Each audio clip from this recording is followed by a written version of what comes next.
ಎಲ್ಲರಿಗೂ ನಮಸ್ಕಾರ.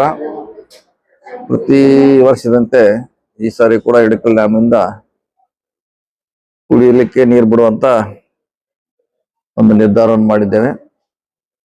ಸೊ ಇದೇ ಬರುವ 30 ತಾರೀಕಿಗೆ ಘಟಪ್ರಭಾ ನದಿಗೆ ನೀರು ಬಿಡ್ತಾ ಇದೀವಿ. ಅದನ್ನ ಚುನಾವಣಾ ಕಮಿಷನ್ ಪರ್ಮಿಷನ್ ತಗೊಂಡು ಬಿಡ್ತಾ ಇದೀವಿ. ಸೊ ಇನ್ನು ಎಡದಂಡೆ ಬಲದಂಡೆಗೆ 7ನೇ ತಾರೀಕು ಬಿಡುವಂತ ನಿರ್ಧಾರವನ್ನು ಮಾಡ್ತಾ ಇದೀವಿ. ಸೊ ಈ ನೀರನ್ನ ಪ್ರತಿ ಸಾರಿ ಬಿಡುವಂತೆ ಬಿಡ್ತಾ ಇದೀವಿ. ಈಗ ನಾವು ಈ ನೀರು ಬಿಡಬೇಕಾದ್ರೆ ಇಂದು 6 ತಿಂಗಳಿಂದ ಇದಕ್ಕೆ ಅಲ್ಲಿ ನಾವು ನೀರನ್ನ ಸಂಗ್ರಹಣೆ ಮಾಡಬೇಕಾಗ್ತದೆ. ಸೊ ಆ ನಿಟ್ಟಿನಲ್ಲಿ ಕಳೆದ ಸುಮಾರು ವರ್ಷದಿಂದ ರೈತರಿಗೆ ಅನುಕೂಲ ಆಗಲಿಕ್ಕೆ ನಾವು ನೀರನ್ನು ಬಿಡ್ತಾ ಇದ್ದೀವಿ. ಇವತ್ತು ಬಿಡ್ತಾ ಇದೀವಿ, ನಾಳೆ ಕೂಡ ಮುಂದೆ ಕೂಡ ನಿಮ್ಮ ಪರವಾಗಿ ನಾವು ಕೆಲಸ ಮಾಡ್ತೀವಿ. ಅದಕ್ಕೆ ಈ ಕುಡಿಯುವ ನೀರನ್ನ ಮಿತವಾಗಿ ಉಪಯೋಗ ಮಾಡಬೇಕಂತ ಸಾರ್ವಜನಿಕರಿಗೆ ಮತ್ತು ರೈತರಲ್ಲಿ ಮನವಿ ಮಾಡಿಕೊಳ್ತೀವಿ.